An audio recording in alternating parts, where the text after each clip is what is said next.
গোপালগঞ্জেই ভালো আছে, অবস্থানে আছে, কারণ এখন তো আর আওয়ামী লীগ প্র্যাকটিক্যাল ফিল্ডে নাই। এই জন্য সর্বশ্রেষ্ঠ সর্ববৃহৎ দল হিসেবে গোপালগঞ্জে এখন বিএনপি প্রথম অবস্থানে আছে। 3টা সিট, 3 সিটে বিএনপি বিজয়ী হবে ইনশাআল্লাহ।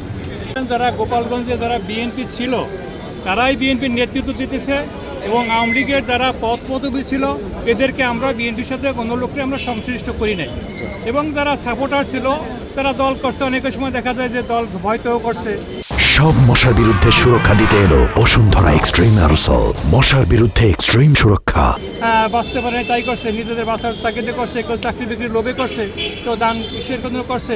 এই সমস্ত লোক আসলে কিন্তু সঠিকভাবে দলীয় লোক না। এরা দলীয় লোক, যারা দলের পদপদবী আছে এরাই দলীয় লোক, কিন্তু যারা দলের পদপদবী আছে এরা আমাদের এলাকায় অনেকেই নাই। আর যারাও আছে তারা গা ডাকাতি আছে, এদের সাথে আমাদের সাথে অত ভালো সম্পর্ক নাই। কিন্তু সাধারণ মানুষ হিসেবে যারা আছে তাদের সাথে আমাদের সম্পর্ক আছে, এবং আমরা তাদের সাথে সম্পর্ক রাখার চেষ্টাও করতেছি।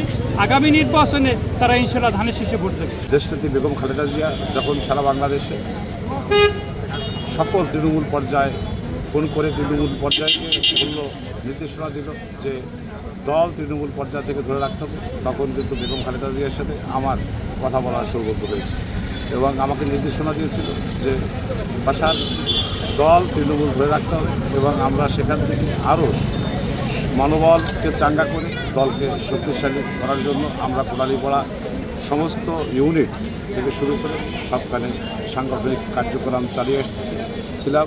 তার ধারাবাহিকতায় এই পর্যন্ত আমরা এসেছি। এবং